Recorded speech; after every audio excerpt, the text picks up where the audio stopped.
வந்து மெஷர்மெண்ட்ஸ் எடுக்கிறது அப்படிங்கிறது பார்க்க போகிறோம். ஃபஸ்ட்டு வந்து பேண்ட் லென்த் எடுக்கும் போது அவங்க வந்து எங்கே பேண்ட் போடுவாங்க அப்படின்னு நம்ம கேட்டுக்கணும்.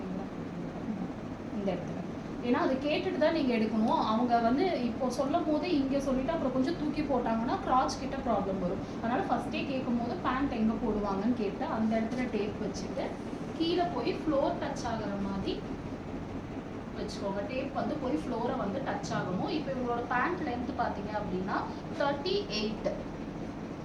இவங்களோட வெயிஸ்ட் ரவுண்ட், அந்த பேண்ட் எங்கே வேஸ்ட் ட்ராக் பண்ணுறோம் அதே இடத்துல வெயிஸ்டோட ரவுண்ட் நம்ம எடுக்கணும். கொஞ்சம் எடுக்கும் போது ரொம்ப டைட் பண்ணிட வேண்டாம், நார்மலாக எடுங்க. இப்போ இவங்களுக்கு 26.5 வருது.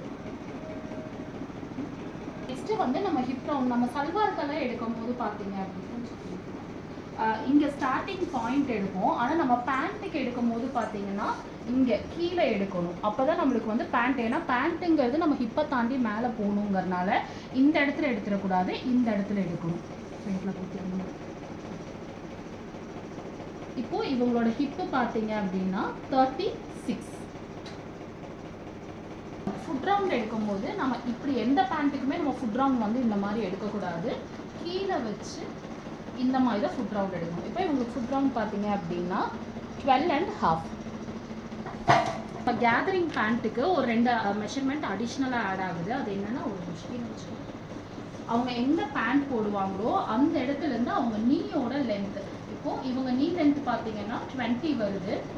நீனா அந்த நீ எண்ட் ஆகிற இடத்துல எடுத்துடக்கூடாது, இங்கே ஸ்டார்ட் ஆகுதுன்னா இந்த சென்டரில் எடுக்கணும். 20 அவங்களோட நீ லென்த்து வந்து 20. அதே மாதிரி நீ ரவுண்டு. நெக்ஸ்ட்டு அவங்களோட நீ ரவுண்ட் எடுக்கும் போது சேரில் இப்படி கால் வச்சு எடுங்க, அப்போ தான் உங்களுக்கு டைட் ஆகாது. இந்த மாதிரி வச்சு நீ ரவுண்டு வந்து 15.5. ரொம்ப டைட் பண்ண வேண்டாம், நார்மலாக எடுங்க. 15.5.